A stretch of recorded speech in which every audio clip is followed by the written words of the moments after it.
Hi all. Right, more filler dust unfortunately, but shapes are coming back to where they should be now. The foam we used to initially start forming the shape of the scoop finish, should we say, everything else. The scoop at the front obviously it's pretty much functional from here to here. Then it'll be reduced. Okay, we're going to bring this line back. I don't want this clip hanging over too much. I didn't want to come too far forward, so I've inclined that angle. So we'll remake this so it goes further back. But this will cover that up, so we'll have a nice blend. This is the functional part of the scoop. Realistically, just carries on the line. So the scoop on the inside will become two 4-inch round ducts. So which is kind of here. That's the top half of them. So yeah, they technically will become, there'll be two parts, there'll be an upper and a lower, but there'll be two 4-inch round ducts. So really this at the back is just become slightly styling, but also just to smooth and finish things off. Yeah, so we cut out, we filled the back with foam, fiberglassed over, filled the top, cut out what we wanted, filled the top with foam to the shape we wanted, fiberglassed over that, and now we're filling to get that. It's a long and painful process, but it's at least it's a one-shot deal. I'm not having to make a clay part and then make a splash mold, then put the fiberglass on. And yeah, it's doing the scoop, doing the front parts like the nose and the fender changes was probably just as long, if not longer. So yes, anyway, rear clip. One problem I did have, and at least you only finished sorting that out today, was this, if you can imagine, this angle here changed. It's sunk over the 10 years it's been sort of stood and uncared for. So basically it sunk here. So you can imagine here that was low and this was high, so it was like here. And it was worse on that side than it was on this side. Now I know that it was good at one point, and we had a pretty good gap all the way around and across the top before. Try not to kick the bucket, Clive. So I knew that it would be correct if you could pull it right, but it was trying to pull the bodywork correct without having to screw up everything else. So the only way I could think was to build an internal wall below this, basically build a wall that came across and across again there. So I built two walls each side. Once I built that wall, cut and diagonal the wall center section, and then put some bolts and some plates, and then basically bring it together. So technically trying to get this surface to do that again, but the only way I could do it was to have some leverage. So building the wall gets me 3 or 4 inches away from the actual surface, and then clamp them together. So basically it forces this to come back to where it originally was. A real proverbial pain in the butt. But now my gaps aren't actually where they're probably just within 1 millimeter of filler. Skim them right, so I'm happy that way. Now you can, if all this will focus to anything there. There you go. So here's your wall. That was a complete one-piece wall, and then basically I've just chopped from the center of there completely out, put in a steel plate the other side, 2 plates, put a bolt together, and then once they're done up, squeezed it to try and bring this upper surface down. There's one here, there's another one further forward. This one here, this is another wall I put in basically to try and pull the side of the bodywork in. But I probably could take that out now because realistically we reglassed once we cut. Once we cut down here, pulled it into the right way. So there's a countersunk bolt that's in here that's attached to that steel plate there just to pull the side in. So it's a case of just manipulation.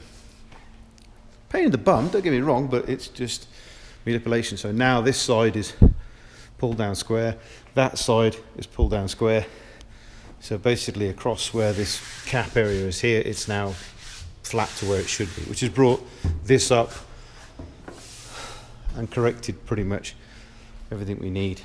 The only one, let's put that, the only one thing that's not right, but there's nothing I can do about it, so it's the easiest thing to fix, is this gap is here is too big. We're about 3 mil here, and I'm a little bit too close on the side, so I can pull some off, but this is too big, so I'll probably end up with like 3 mil of filler to bring this forward. But seeing as I've said before, this is purely sacrificial just to make the tooling. All of this extra weight, all of this extra material is going to go in the bin anyway, and then eventually we'll end up with a single part which is as near a damn perfect fit as everywhere it can go, and light as possible. Now, if you really like Group C cars, just throw that on there. How about a covered rear arch? No, I'm only joking. Anyway, this wheel arch shape here, we've got the fronts now perfect because we skimmed and put the plate in there, but we're actually cutting away slightly wheel arch, so it's all we're doing is doing the flare. On the rear, we originally designed the rear end to be 28.5-inch tyres, so we meant the wheel arch was closer to 29.5 inches in diameter, which now we've gone down to 27s. Basically, this needs to be redone, so I need a wheel arch which is closer to that shape, as in we need to add stuff to here. It's easy to cut away and reshape. So what we're going to do, we've got the right diameter now, and I've just crazy glued some to get that shape. I'll put another piece of aluminium beneath this, set this on top, and then I'll laminate just on here, just so I can get it to get the shape that I want. I'll laminate 2 layers of glass that'll have a flange that'll take up the gap that I need on here, and then we'll put that correct arch with a small flange. We'll grind this edge, put it up to here, glue it on, or resin it onto the edge here. That's going to be almost sacrificial, but we'll put it just to hold it in place. Do the same on the other side. Then we'll take the rear clip off. We'll cut out the original arch that's in here, get rid of it, and then basically we'll laminate back in to the new arch that we've just basically put it on. Once we've laminated from the inside with 2 layers, then basically like come on the outside, grind off the bit that's stuck out too far, and now we've got the arch in the right place, and basically the right contour. Now the front we did last time. Remember the plates were in here if you saw the pictures. So, but that literally wasn't too far away. We've now had the same plates that I'm using at the rear. That curved plate we laminated from the back, and now we do have a ridiculously large flange. There's about a 3-inch thick flange in there. Now you're never going to have that on the final product. You'll only probably be about 1/4 inch or so at the top, slowly sloping down to probably about 2 inches there, and slowly sloping down about 2 inches on there.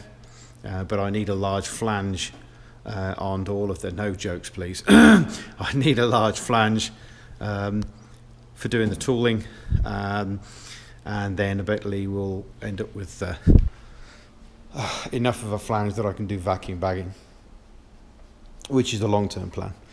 First body won't be first body traditional fiberglass, but after that I intend on trying to go into resin infusion.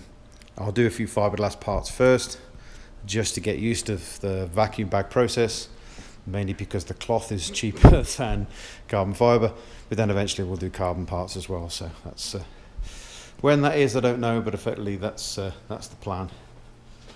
So yeah, I just threw the front clip on. We did all the detail sanding. Mr. Dunsford, we now have a 3mm radius on the wheel arch. We have a 3mm radius on here. We have a 3mm radius on here. That already is. This needs a bit of extra sanding. I've got some detail sanding to do here anyway, to fill a few more pinholes. But yes, all the front, all the additional new parts we've put in will meet the minimum 2.5mm radius for British individual vehicle IVA. Can't remember what the IA stands for, whatever. To basically put it on British roads, you need to have 2.5mm radius, bare minimum. So I just made them all 3 just to be sure. So yes, the front, underneath, and arches and whatever else is pretty much all sanded, which is great. I've still got a bit of gapping to do on the bottom here, because this is the right height here, but there's not enough of a gap here. You really want at least a couple of more gap there, so you can put a piece of just a piece of foam or whatever else, or the little rubber rubber inserts to stop the panels rubbing, but front clips just a bit of detail sanding away. I do need to do the headlamps. How we did the wheel arch returns, I need to do the headlamps in the same theory, but I've ordered some specific gel coat for spraying, and that's what we're going to use, and we're going to spray all of the panels that we're taking tooling from. We'll gel coat, flat them back, 180, 400, and then probably 600, and then buff them to a finish. So what I'm going to do is spray with gel coat, do this area here. I need to take the tooling then for the headlamp covers, because it's the same shape as the car. Once we've got the headlamp cover mold, then I'll pull this shape back in again and put the sunken piece in for the headlamp, which is the same as that. It'll have that sort of 3 or 4 mil reduced paneling. So I need to do that before I can do the final gel coat spray of the front and get that ready for tooling. The front's pretty stable. I can take that on and off and on and off, and it's pretty much always lines up with hardly any additional force. So I'm quite happy to do the molding of that off the car. Rear clip, I was unhappy as far as taking that off and being 100% sure that when we put it back on, it was the same shape. The only way you can guarantee that is to take the catches off, because obviously I've got catches on here at the moment either side, to know that we just rested on. It's roughly the right shape to start off with. So once I'm brave enough to do that, and I know I'm happy with that, then I can take that off, and then I can basically do the majority of the tooling work on it without having to worry that it's going to fit back on. Now I'm pretty close here. The gaps here are pretty good. They line up. Obviously this and this has to be made tooling off, so I can skim any of the parts that we're remaking and correct them now, but they really have to align up to the center section and the alignment that we've already got around the main sort of centerpiece. If they don't line up with that, then we're always going to be fighting it. But yeah, dead happy with it at the moment. Nice just to have the front and rear clip back on it, actually. Yes, anyway, so another update hopefully next week.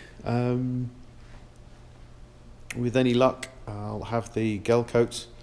Most of the stuff I'm ordering from the other side of Canada, unfortunately. So yes, having all the panels, or a certain amount of panels, all in white, which would be nice, give us a bit more of a aesthetically pleasing. Yes, just more filler dust. Just love the stuff. Lots of filling still to do there.